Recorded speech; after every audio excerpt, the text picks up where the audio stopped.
All right, so if there's any comments, I'll just check them right here on a page. Maybe I could do it like that. But I'm about to read this article. Let me pull it up. It's an article that's talking about the housing burden, right? There is a housing burden right now, right? Basically, housing is over the threshold to where it has become uh, that is not affordable to a lot of people. Now, before any realtors get on the call and be like, why are you telling people not to buy homes? It's not that I'm not telling people to buy homes. I'm not saying that. I'm a firm believer of buy a house now, right? And then they say buy and wait. Date the rate, right? Date the rate, because you can always refinance a property, right? You don't marry the interest rate. You can marry the house, right? But you date the rate, okay? Meaning that if you buy right now, even if interest rates are not where you necessarily want them to be, you can always, as interest rates drop, you can refinance the house. Also, you will gain equity in that house. As time goes on, the property value goes up, and then you'll gain equity in that property, right? So it's always good to buy. I'm never going to say that it's not good to buy. Um, you can't predict the market.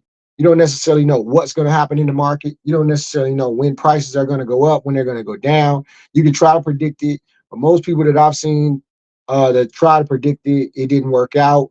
You can kind of get a sense for it, kind of get a feel for it. I was able to buy some property at the bottom of the market back when the crash happened. I was able to do that, but I couldn't quite time the bottom. So I still bought and then I lost a little bit, but I bought close to the bottom and then it went back up. So, but that I couldn't predict it, right? You don't know when the next market crash is going to happen. But I was reading this article talking about the housing burden. It said record high pervasive cost burdens persist. All right. It says households across the country face the burden of rising costs as incomes have not kept pace with rapidly increasing housing expenses. The cost of living is getting higher, but the income is not growing in correlation to it. Moreover, renter households face a significant impact, right? So not just buyers or property owners, but renters as well. In 2022, 50% of all renters, or around 50% of all renters, or around 22.4 million households, were cost burden. Okay. What is cost burden? It's defined as spending over 30% of their income on housing, whether it's for renting, whether it's you're an owner and you're paying a mortgage. That threshold is 30%. When individuals' income, when they have to spend 30% or more of their income on housing, that means housing is expensive, or the average amount of income that individuals are earning is too low. Housing burden. See, one of the biggest expenses that we have is housing. The other biggest expense we have is food. We have to feed ourselves. We spend a lot of money on housing. We spend a lot of money on food, right? And if you have a car note, you can spend a lot of money on your car. Those are your three biggest bills, right? Not to mention kids, right? But we're just talking about like expenses, housing, food, car, right? Let's keep reading. The record rate is 3.2 percentage points higher than it was in 2019 and 9 percentage points higher than in 2021. Among these, 12.1 million renter households were spending over 50% of their income on housing. Over half of their check on paying the rent. That's crazy. represented another record high, up 1.5 million from 2019, right? There's a problem there. There's an income problem. Let's keep going. Check this out. Due to the nation's history of discriminatory policies, renters of color experience higher rates of cost burden. The odds is stacked against you because of your color, because of probably your color probably dictates where you live, can be you're more likely to be in a poverty type of situation, not just because of your color now, but because of history and how it's played out and putting us in positions that are not beneficial to us. We're still trying to break the cycle. We're still trying to break the chain. Due to the nation's history of this, due to the nation's history of discriminatory policies, renters of color experience higher rates of cost burden, which means we could be at more than 50% as renters, more than 50% of housing burden. We could be at a higher rate than the 30% of homeowners. Our burden could be higher than that.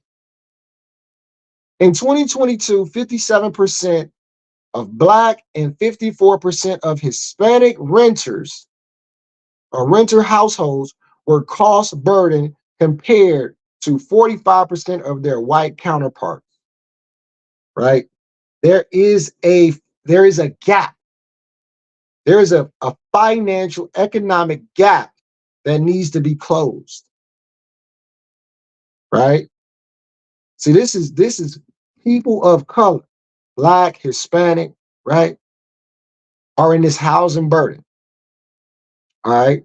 While renters earning the lowest incomes, below 30,000, and renters of color persistently experience disproportionate rates of cost burden. JCHS highlights that the cost burden share of households earning 30,000 to about 45,000 annually increased by 2.6 percentage points to 67%. And households earning 45,000 to about 75,000 increased 5.4 percentage points to 41%, representing significant cost burden growth for this economic group. Even at the 45,000 to $75,000 income or median income, it still has increased, right? So this just got me thinking, like, for one, it's a crisis. It's a problem out here, right? I don't really see it getting better too much faster. It seems like it's just kind of like it is what it is right now. I was watching on I saw this somewhere else that everybody talks about Texas. I'm gonna move to Texas. It's cheaper in Texas. I'm gonna move to Texas, right?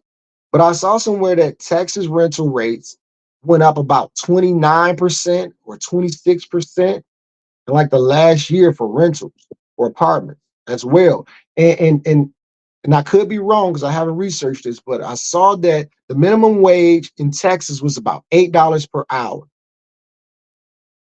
Now they said you had to be making about $20 per hour to afford a one-bedroom apartment in Texas, along with your other expenses, etc. But even states where we thought were like, okay, this is where I can go, you can live cheap, things are increasing there as well. Now, I don't know what that rate is, what that cost for that apartment is, but I know that there's an increase. It's something that people are not necessarily used to, and is the pay moving in correlation to that, right? So we got to really solve the problem. We got to figure out ways to generate additional income. You got a lot of individuals that are working 2 jobs, working 3 jobs. They're hustling, trying to find a way.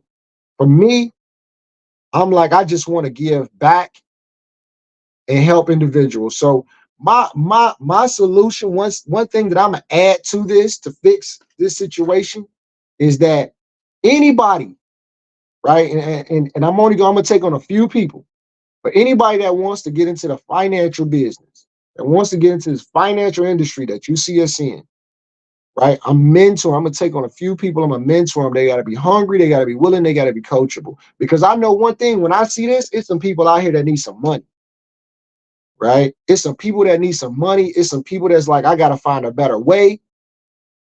I'm struggling. I can't take on another job, right? I need something where I can be flexible. I'm gonna show a couple people how we generate additional income. It's not gonna cost you anything either. It's not gonna cost you any money, but you gotta take it serious. You gotta take it serious, because when I saw this, I'm just like, it's a lot of people out there that's struggling, right? So I'm gonna mentor a couple people, man. If you haven't, if you haven't read this article yet, enterprisecommunity.org, check right there, 4 keys finding 2024 state nations housing report, enterprisecommunity.org, 4 key findings, 2024 state nations housing report. That's the link. If you just Google that, you'll probably find it, right? So we got to put something in place where we can start learning new skill sets. The world is changing. The skill sets that we once used and thought that was going to get us jobs and things of that nature, they're replacing us. They're replacing us. I was talking to somebody the other day. They said, man, I really think that they really let me go because they got this new equipment and this new technology that's coming in. So therefore, they're trying to find reasons to get us out.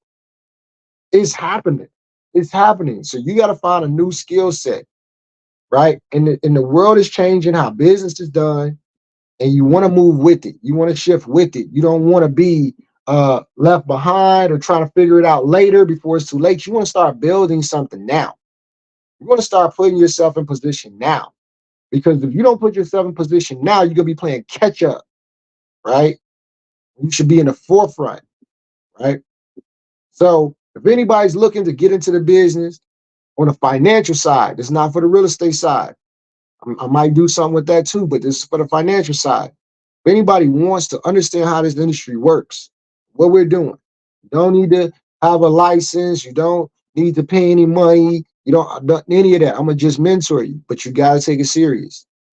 You take it serious, I'm gonna show you how to build something. Not saying that it's gonna be an overnight thing and you're just gonna have all this money in the bank. I'm not saying that, but what I'm saying is you can learn a new skill set if you're hungry, willing, and you're coachable, right? So we all got to do our part in some way, and that's how I'm gonna do my part, right? So let's get it, man. I just wanted to come and read that article to y'all. Maybe I'll drop the link to it. Matter of fact, that's what I'll do. I'll drop the link. I'll probably drop the link in the chat, right? Or I just send just inbox me or something. I'll send it to you, right? But let's get it, man. I hope y'all have a great evening. Hope y'all got some value out of this. Hope it changed your perspective a little bit. Remember too, drop a 1 in the chat if you watch the live. Drop a 2 in the chat if you watch the recording, man. So with that being said, y'all have a great night and see y'all at the TOP. Let's go.